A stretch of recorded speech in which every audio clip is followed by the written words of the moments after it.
또 떨어졌네. 서류는 완벽했는데 왜 면접만 가면 이럴까?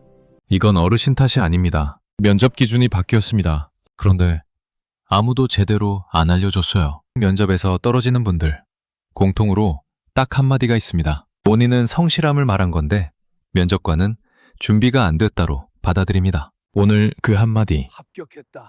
정확히 끊어드리고 합격 답변으로 바꿔드릴게요.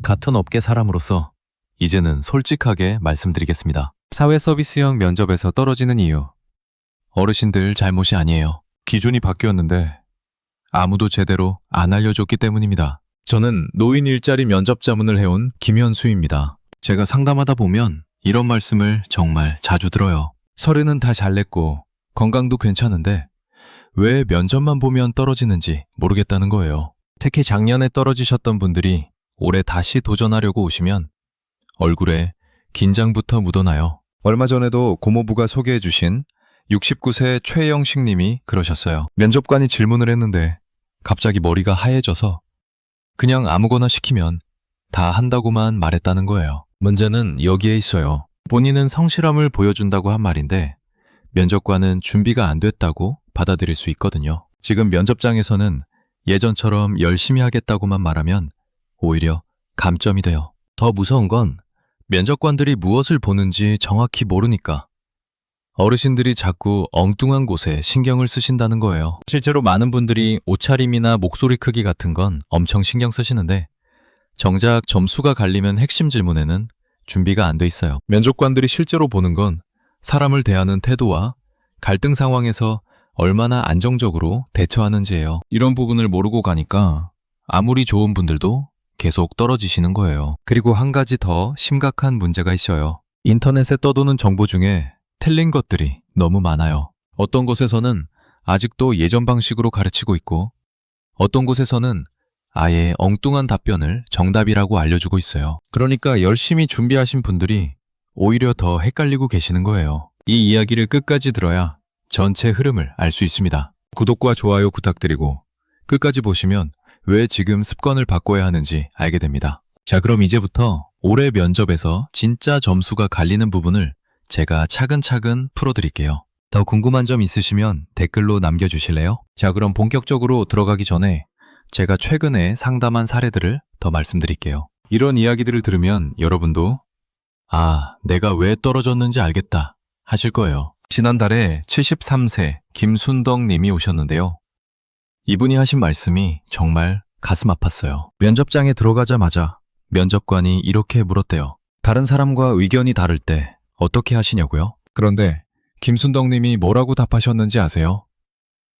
저는 원래 고집이 세서 제 방식대로 해야 직성이 풀려요.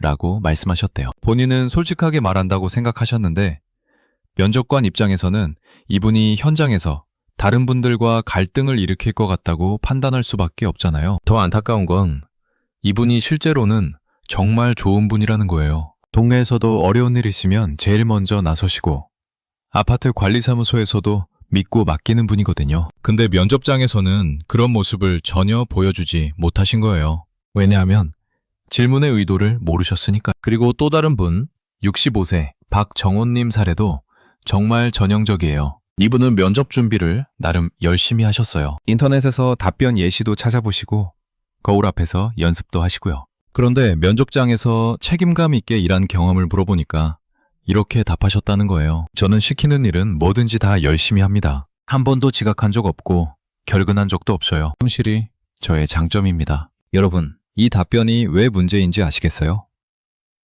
나쁜 답변은 아니에요. 근데 면접관이 원하는 답변이 아니거든요. 면접관은 구체적인 상황에서 어떻게 행동했는지를 듣고 싶어 해요. 그런데 박정호님은 추상적인 성격 이야기만 하신 거예요. 이런 일들이 계속 반복되는 걸 보면서 제가 정말 답답했어요. 분명히 좋은 분들인데 준비 방향이 틀렸으니까 계속 떨어지시는 거잖아요. 그래서 제가 이렇게 나서게 된 거예요. 특히 올해는 더 심각해요. 왜냐하면 경쟁이 더 치열해졌거든요. 작년보다 지원자는 늘었는데 자리는 비슷하니까 면접관들도 더 까다롭게 봐요. 예전에는 그냥 넘어갔을 답변도 이제는 감점 요소가 되고 있어요. 그리고 한 가지 더 중요한 게 있어요. 면접관들이 지금 가장 중요하게 보는 건 현장 적응력이에요. 왜냐하면 사회 서비스형 일자리는 사람을 직접 상대하는 일이 많거든요. 어르신들끼리 또는 젊은 직원들과도 함께 일해야 하고요. 그러니까 갈등 상황에서 어떻게 대처하는지, 다른 사람과 어떻게 소통하는지가 진짜 중요한 거예요. 여러분, 정말 중요한 이야기니까 구독 버튼 꼭 눌러주시고요. 좋아요도 눌러주세요. 그래야 더 많은 어르신들이 이런 정보를 볼 수 있거든요. 그리고 끝까지 보셔야 하는 이유가 3가지 있어요. 첫째는 면접에서 진짜 점수가 갈리는 6가지 핵심 질문을 다 알려드릴 거예요. 둘째는 떨어지는 답변을 합격 답변으로 바꾸는 실전 방법을 구체적으로 보여드릴 거고요. 셋째는 면접 당일에 실수하지 않는 체크리스트까지 드릴 거예요. 지금부터 본격적으로 들어가는데요. 준비되셨죠? 자, 이제 사회 서비스형 면접에서 점수가 갈리는 핵심 6문항을 완전히 해부해 드릴게요. 이 6가지만 제대로 준비하셔도 합격 확률이 확실히 올라갈 거예요. 첫 번째, 책임을 피하기 어려운 일을 처리한 경험을 묻는 질문입니다. 이 질문의 핵심은 누가 시키기 전에 먼저 움직였는지, 그리고 그 과정에서 말투가 협조적이었는지를 보는 거예요. 한국노인인력개발원 평가 항목에서도 책임감과 협업 태도가 중요한 요소로 안내되어 있어요. 실제 사례로 67세 한상철님은 시설 보조를 하면서 갑자기 빠진 분이 생겼을 때 본인이 먼저 동선을 정리하고 다른 분들과 역할을 나눠 해결했다고 말해서 좋은 반응을 받으셨어요. 실천 방법은 이렇게 하세요. 상황을 짧게 말하고 내가 한 행동을 한두 문장으로 말한 뒤 결과를 붙이는 거예요. 여기서 주의하실 점은 다른 사람 탓을 섞지 마세요. 그러면 바로 감점이에요. 두 번째, 생각이 다른 사람을 만나면 어떻게 대처하느냐는 질문입니다. 이건 고집이 아니라 조율 능력을 보는 질문이에요. 보건복지부 노임 일자리 운영 관련 안내에서 참여자의 의사소통과 대인관계 역량을 강조하고 있어요. 71세 윤정희님은 먼저 듣고 공통점을 찾고 서로 불편하지 않은 방식으로 맞춘 경험을 말해서 점수가 좋았어요. 실천 방법은 먼저 경청, 다음에 내 의견, 마지막에 함께 찾기, 이 순서로 말하시면 돼요. 주의사항은 나는 내 방식대로 한다는 말은 절대 금물이에요. 이런 말이 나오는 순간 면접관은 이분은 현장에서 문제를 일으킬 것 같다고 판단해요. 세 번째, 다른 사람들이 꺼리는 사람과 원만한 관계를 맺은 경험입니다. 이 질문의 핵심은 상대를 평가하지 않고 내가 어떻게 다가갔는지를 봐요. 국내 여러 복지 현장 교육에서 관계 형성이 서비스 품질을 좌우한다고 반복해서 강조하고 있어요. 68세 박영수님은 말이 없던 동료에게 먼저 인사하고 작은 부탁부터 함께하며 분위기를 풀었다고 말씀하셨어요. 실천 방법은 어렵던 이유 한 줄, 내가 한 접근 한 줄, 달라진 결과 한 줄이면 충분해요. 주의사항은 그 사람 성격이 원래 그렇다는 말은 피하세요. 이런 말이 나오면 면접관은 이분도 다른 사람을 그런 식으로 평가할 것 같다고 생각해요. 네 번째, 싸움을 해결한 경험을 묻는 질문입니다. 이건 감정을 내려놓고 수습하는 방식이 있는지 확인하는 거예요. 갈등 상황에서의 대응 태도는 현장 적응력 평가에서 큰 비중을 차지한다고 보건복지부에서 안내하고 있어요. 70세 김미숙님은 오해가 생겼을 때 먼저 죄송하다고 말하고 사실을 차분히 확인해서 풀었다고 답하셨어요. 실천 방법은 먼저 진정, 다음 사실 확인, 마지막 해결한 제시로 정리하시면 돼요. 주의사항은 그 사람 때문에 어쩔 수 없었다는 말은 감점이에요. 면접관은 이런 답변을 들으면 이분은 책임을 남에게 떠넘기는 분이구나 생각해요. 다섯 번째, 상대가 화를 낼 때 어떻게 응대하느냐는 질문입니다. 이건 서비스 현장에서 가장 자주 생기는 상황이라 진짜 중요해요. 돌봄과 지원 업무에서는 공감과 안전한 의사소통이 기본 역량으로 안내되고 있어요. 66세 정성훈님은 상대가 화가 났을 때 먼저 기다려드리고 목소리를 낮춰 설명한 경험을 말씀하셨어요. 실천 방법은 죄송 방법 한마디, 힘드셨죠? 공감 한마디, 제가 이렇게 도와드리겠습니다. 해결 한마디로 정리하세요. 주의사항은 같이 강하게 말했다는 표현은 피하세요. 면접관은 감정 조절이 안 되는 분이구나 생각할 수 있어요. 여섯 번째, 나보다 어린 사람이나 지위가 다른 사람과 갈등이 생기면 어떻게 하느냐는 질문입니다. 이건 존중의 태도와 팀워크를 봐요. 사회 서비스형은 기관 직원과 협업이 필수라서 상하 관계보다 협업 태도가 더 중요하다고 한국노인인력개발원에서 안내하고 있어요. 72세의 이경자님은 젊은 담당자를 존중하고 업무는 배우는 마음으로 맞췄다고 답하셨어요. 실천 방법은 나이보다 역할 존중, 확인 질문, 협력 제안, 이 세 문장을 준비하시면 돼요. 주의사항은 어린 사람이 예의를 지켜야 한다는 말은 절대 금물이에요. 이런 말이 나오면 면접관은 이분은 나이를 앞세우는 분이구나 판단해요. 이렇게 6문항은 전부 사람을 대하는 태도와 안정감을 보는 질문이에요. 그런데 여기서 더 중요한 게 있어요. 대부분 떨어지는 분들은 질문 자체보다 말하는 방식에서 감점이 나요. 그래서 이번에는 떨어지는 답변을 합격 답변으로 바꾸는 실전 교정법을 알려드릴게요. 이것만 알고 가셔도 면접에서 확실히 달라질 거예요. 먼저 말씀드릴 추가 정보는 답변을 잘 외우는 사람이 붙는 게 아니라는 거예요. 면접관은 외운 티가 나면 오히려 불안해해요. 이분이 현장에서도 융통성 없이 매뉴얼대로만 할 것 같다고 생각하거든요. 주의사항은 답변은 길어질수록 손해라는 점이에요. 길게 말하다 보면 중간에 말이 꼬이거나 불필요한 내용이 들어가서 감점을 받아요. 실천 방법은 2분 규칙을 지키세요. 상황 30초, 내가 한 행동 1분, 결과 30초. 이 하나만 지켜도 말이 정리돼요. 여러분은 이야기하다가 옆길로 새는 편이신가요? 두 번째 추가 정보는 경험이 없다고 느껴지는 질문이 꼭 나온다는 거예요. 특히 젊은 사람과 갈등 경험 같은 질문을 받으면 많은 분들이 당황하세요. 주의사항은 경험이 없다고만 말하고 멈추면 그 순간 점수가 멈춘다는 거예요. 면접관은 이분은 준비성이 부족하다고 판단해요. 실천 방법은 직접 겪진 않았지만 비슷한 상황이라면 이렇게 하겠습니다 라고 전환하는 거예요. 그러면 면접관도 이분은 상황 판단력이 있구나 생각해요. 혹시 면접에서 그런 적 없습니다만으로 끝내신 적 있으신가요? 세 번째 추가 정보는 가장 큰 감점이 남 탓이라는 거예요. 정말 많은 분들이 여기서 걸려요. 억울한 상황을 설명하다 보면 자연스럽게 상대방 이야기가 길어지거든요. 주의사항은 그 사람이 원래 그래요 같은 말이 나오면 현장에서도 그럴 것 같다고 판단한다는 거예요. 실천 방법은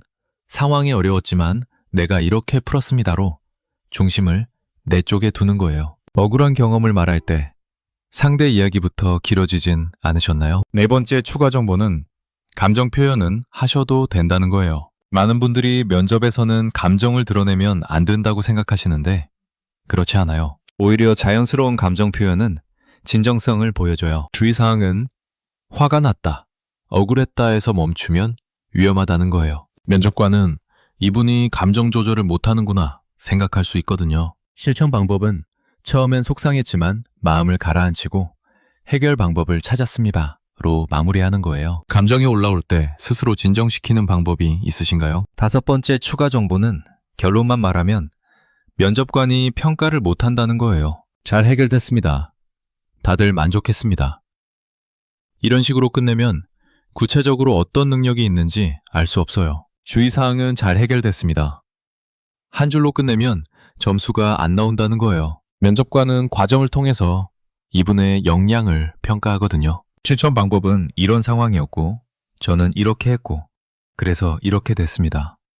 이 순서로 말하는 거예요. 지금부터 이 순서로 말하는 연습 해보실까요? 여섯 번째, 추가 정보는 목소리 톤과 표정도 점수에 영향을 준다는 거예요.